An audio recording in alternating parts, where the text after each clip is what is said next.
guys, welcome again. We are discussing chapter 3 demand. Last video में हमने discuss किया था market demand and individual demand और हमने डिस्कस कर चुके हैं हम लॉ ऑफ डिमांड और उससे पहले हमने डिस्कस किया था डिमांड। तो हमने जब लॉ ऑफ डिमांड डिस्कस किया था तो उसमें मैंने आपको बताया था कि if price of a commodity increase quantity demand decrease and vice versa. इसका क्या मतलब था कि अगर प्राइस इंक्रीज होगा तो डिमांड डिक्रीज होगी और प्राइस अगर डिक्रीज होगा तो डिमांड इंक्रीज होगी।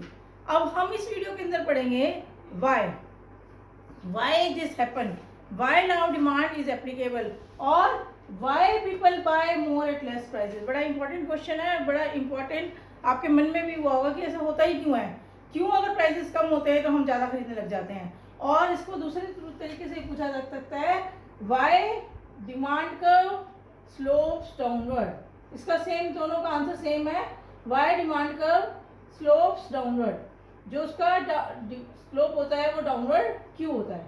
तो इसमें जो इस वीडियो में हम इस चीज़ को समझेंगे कि डिमांड कर्व हमारा डाउनवर्ड स्लोप पे क्यों होता है और या लोग प्राइस कम होने पे ज़्यादा क्यों खरीदते हैं।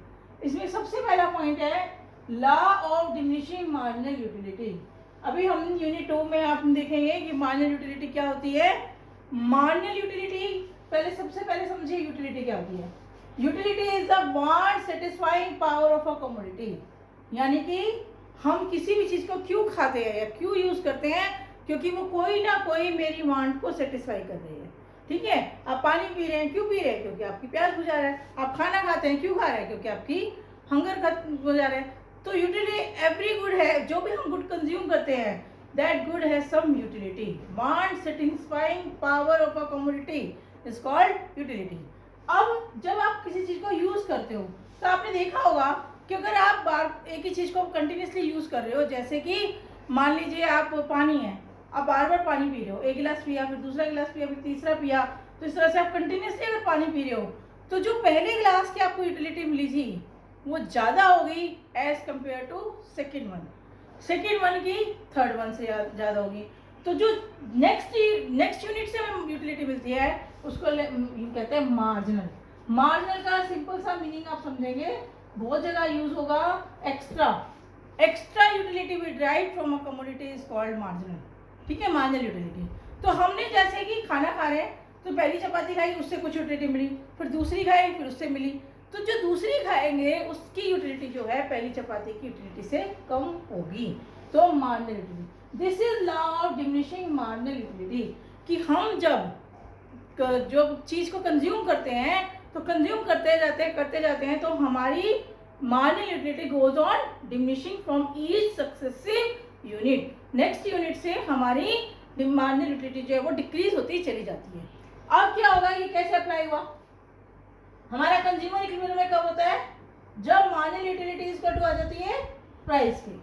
जब marginal utility of commodity is equal to the price of the commodity तो हमारा कंज्यूमर इक्विलिब्रियम में था। यानी कि आपने कोई चीज़ खरीद ली, मान लीजिए आपने मिल्क खरीद रहे हैं, जो भी चीज़ खरीद रहे हैं, तो आपने खरीद ली जहाँ पे कि उसका प्राइस जो है वो इक्वल हो गया मार्जिनल यूटिलिटी के। ये हम यूटिलिटी वाले चैप्टर में अच्छे से समझेंगे कि क्या चीज़ होती है। अब इसमें क्या होगा, जैसे इसका प्राइस डिक्रीज होगा तो कंज्यूमर का इक्विलिब्रियम जो है वो डिस्टर्ब हो जाएगा। कंज्यूमर का इक्विलिब्रियम डिस्टर्ब हो गया क्योंकि प्राइस कम हो गया। मान लीजिए पहले वो इक्विलिब्रियम में था, यहाँ पे उसकी 5 मार्जिनल यूटिलिटी मिली थी और प्राइस भी कितना था 5, प्राइस भी 5 था और मार्जिनल यूटिलिटी 5 मिली थी। अब प्राइस कम हो गया, प्राइस हो गया मान लीजिए 4 उस कमोडिटी का, मार्जिनल यूटिलिटी कितनी आ गई 5, उसका इक्विलिब्रियम खत्म हो गया, इक्विलिब्रियम डिस्टर्ब हो गया। अब क्या करेगा, वो वापस इक्विलिब्रियम लाने के लिए एक यूनिट को और खरीदेगा, क्योंकि जब वो और खरीदेगा तो उसकी मार्जिनल यूटिलिटी जो है वो डिक्रीज होगी। तो इसलिए जब हम किसी कमोडिटी को यूज करते हैं तो उसकी मार्जिनल यूटिलिटी डिक्रीज होती चली जाती है, तो वापस इक्विलिब्रियम अटेन करने के लिए उसको और खरीदना पड़ेगा। तो पहला लॉजिक पॉइंट समझ में आ गया आपको, law of diminishing marginal utility, क्योंकि ये लॉ है हमारा कि हम जैसे से कंज्यूम करते हैं तो उसकी मार्जिनल यूटिलिटी डिक्रीज होती जाती है। अगर प्राइस डिक्रीज होता है तो कंज्यूमर का इक्विलिब्रियम डिस्टर्ब हो जाता है, दोबारा से इक्विलिब्रियम में आने के लिए वो और खरीदेगा। पहला पॉइंट। नेक्स्ट इनकम इफेक्ट, बड़ी ही इंपॉर्टेंट बात है। अभी आपको याद होगा जब हमने अजम्पशंस पढ़ी थी तो अजम्पशन में हमने माना था income of the consumer remain constant, और हम यहाँ पे क्या पढ़ रहे हैं, इनकम इफेक्ट। तो कौन सी इनकम है, क्योंकि इनकम तो हमने कांस्टेंट कर ली। तो यहाँ पे हम मॉनेटरी इनकम की बात नहीं कर रहे, यहाँ पे हम किसकी बात कर रहे हैं, रियल इनकम की। रियल इनकम क्या होती है, परचेसिंग पावर होती है। जैसे कि आप मान लीजिए मिल्क खरीदते हैं, मिल्क आपका आप रोज लेते हैं 60 रुपये के हिसाब से, 60 रुपीज़ के जी के हिसाब से आप मिल्क खरीदते हैं। और मान लीजिए आप पूरे मंथ के अंदर आप 60 किलो दूध खरीदते हैं 2 kg के हिसाब से, ठीक है। तो आपका बिल कितना बन गया, 3600।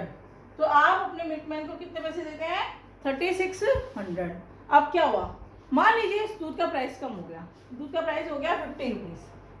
क्योंकि दूध का प्राइस 50 रुपीज़ हो गया, आप 60 kg ले रहे थे, तो आपका कितना बिल बना, 3000। अब आपका बिल कितना बना, 3000। अब आप देखिए पहले आप कितने पैसे दे रहे थे, 3600, अब आप कितने दे रहे हो, 3000। तो ये 600 रुपीज़ आपके बच गए। इसकी वजह से आपकी रियल इनकम इंक्रीज हो गई। मॉनेटरी इनकम सेम है, जितनी आपकी थी 20,000 25,000 जो भी आपकी थी, उसको कुछ चेंज नहीं हुआ। हम इस टाइम यहाँ पे रियल इनकम की बात कर रहे हैं, क्योंकि प्राइसेस डिक्रीज हो गए, इसकी वजह से आपकी रियल इनकम बढ़ गई।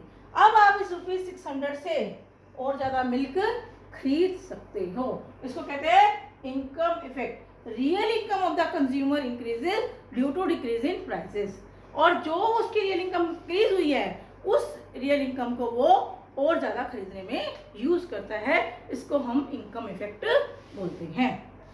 Next substitution effect. आपको याद है 2 तरह की गुड्स थी, रिलेटेड गुड्स कौन कौन सी थी, एक तो सब्स्टिट्यूट गुड्स, दूसरी कॉम्प्लीमेंट्री गुड्स। यहाँ पे हम डिस्कस करेंगे सब्स्टिट्यूट गुड्स को। सब्स्टिट्यूट गुड्स में क्या था कि जब एक का प्राइस डिक्रीज होता है तो उसकी दूसरे की डिमांड जो है वो, एक का प्राइस डिक्रीज होगा तो दूसरे की डिमांड डिक्रीज हो जाएगी, ठीक है। अब क्या हुआ, हमारी कमोडिटी का प्राइस डिक्रीज हुआ, ये सब्स्टिट्यूट गुड है। तो क्योंकि हमारी कमोडिटी का प्राइस डिक्रीज हुआ तो इसकी वजह से जो दूसरे कंज्यूमर थे उन्होंने हमारी गुड खरीदनी शुरू कर दी, तो इसकी वजह से इसकी डिमांड बढ़ गई। एग्जाम्पल समझेंगे, जैसे आपका एग्जाम्पल है कोक एंड पेप्सी, दोनों 10-10 रुपए की थी, ठीक है, दोनों 10-10 रुपीज़ की हैं। लोग पेप्सी वाले पेप्सी खरीद रहे हैं, कोक वाले कोक खरीद रहे हैं। मान लीजिए कोक का प्राइस कम हो गया, 9 रुपीज़ हो गया, अब क्या होगा, अब कोक की डिमांड बढ़ जाएगी, पेप्सी की डिमांड कम हो जाएगी, ठीक है। या तो इसको हम कहते हैं सब्स्टिट्यूशन इफेक्ट। अब लोग जो हैं वो चीपर गुड को सब्स्टिट्यूट करेंगे कॉस्टलियर गुड की बजाय। अब ये आपकी कमोडिटी चीपर हो गई ना, कोक ना, Coke is cheaper as compare to Pepsi and consumer is rational. इसलिए जो रैशनल कंज्यूमर है it start substituting cheaper good than costlier one. इसको हम क्या बोलते हैं, सब्स्टिट्यूशन इफेक्ट। एक्चुअल में जो आपका प्राइस इफेक्ट होता है वो इक्वल होता है इनकम इफेक्ट के प्लस सब्स्टिट्यूशन इफेक्ट के। या आप उसमें आप हायर क्लास में इसको मेजर करके ही पढ़ेंगे डिमांड कर्व में कि price effect equal to income effect plus substitution effect. यानी कि जितना भी हमारे प्राइस की वजह से डिमांड चेंज हुई है तो उसके 2 कारण है, एक तो उसका रियल इनकम का और दूसरा उसका सब्स्टिट्यूशन इफेक्ट का। ये इसके 3 बड़े इंपॉर्टेंट हैं। नेक्स्ट देखिए, नंबर ऑफ कंज्यूमर इंक्रीजेज। अब क्या हुआ, पहले कमोडिटी का प्राइस ज़्यादा था, इसकी वजह से बहुत से लोग उसको खरीद नहीं पा रहे थे। जैसे इस केस में आप एग्जांपल ले सकते हैं मैंगो का। आपको पता है कि जब मैंगो जो स्टार्टिंग में आता है तो उसका प्राइस होता है बहुत ज़्यादा हाई होता है, तो इसकी वजह से उसको बहुत कम कंज्यूमर खरीदते हैं। मान लीजिए आपको स्टार्टिंग में मैंगो जो मिल रहा है 100 रुपीज़ पर केजी मिल रहा है, क्या होगा, बहुत से कंज्यूमर नहीं खरीद रहे उसको क्योंकि 100 रुपीज़ पर केजी है, नहीं अफोर्ड कर पा रहे वो। अब इसका प्राइस कम होता जाता है, आपको पता है जैसे जैसे गर्मियाँ आती जाती है मैंगो का प्राइस कम होता चला जाता है। मान लीजिए इसका प्राइस हो गया 40 रुपीज़। अब क्या होगा, जो कंज्यूमर इसको 100 पे अफोर्ड नहीं कर पा रहा था वो भी इसको खरीदना शुरू कर देगा। तो नंबर ऑफ कंज्यूमर इंक्रीजेज, इसकी वजह से भी आपके जब प्राइस कम होते हैं तो डिमांड जो उसकी बढ़ती है। Next different uses. कुछ चीज़ें होती हैं जिनके हम डिफरेंट यूजेस कर सकते हैं, जैसे कि आपने scarce resources and alternative use पढ़ा था, तो हमारे ज़्यादातर सारे रिसोर्सेज जो अल्टरनेटिवली यूज है। अब जब उनके प्राइसेस कम होते हैं तो लोग उनके डिफरेंट यूजेस के बारे में सोचना शुरू कर देते हैं और उसको उसके लिए खरीदना स्टार्ट कर देते हैं ताकि वो उनकी वो डिमांड को एडजस्ट कर पाए। जैसे इसमें फिर से एग्जांपल लेंगे मिल्क का। मिल्क आपको पता ही है, मिल्क आप कितने सारे काम कर सकते हो। मिल्क से आप कर्ड कर सकते हो, घी बना सकते हो, आइसक्रीम बना सकते हो, स्वीट डिश बना सकते हो। तो जब उसका प्राइस कम होता है तो लोग उसको बाकी चीज़ों के लिए भी यूज़ करना स्टार्ट कर देते हैं। पीने के लिए तो यूज़ करते ही करते हैं, दही है पीने के लिए, चाय है, स्वीट डिश है। तो there are so many thing you can use milk for that.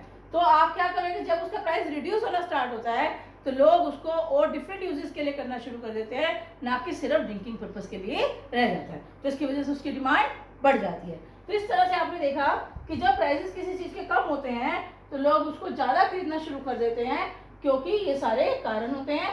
Law of diminishing marginality, income factor, substitution effect, and the number of consumer increases and different uses of the commodity.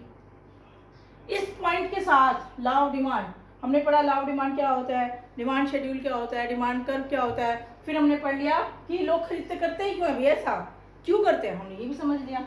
अब क्या हर जगह law of demand same applicable होता है? नहीं, आपको पता है social science है, जरूरी नहीं है हर जगह सेम अप्लाई। तो जब उसको हम बोलते हैं एक्सेप्शंस। एक्सेप्शन का मतलब क्या है, इन जगह पर लॉ ऑफ डिमांड अप्लाई नहीं होता, उनको हम क्या बोलते हैं, एक्सेप्शंस। कुछ इसके एक्सेप्शंस भी हैं।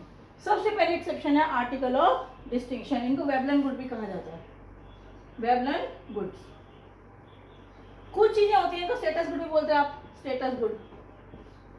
वेबलन इसका नाम, वेबलन एक इकोनॉमिस्ट का नाम है जिसने कि सबसे पहले इसको समझा था।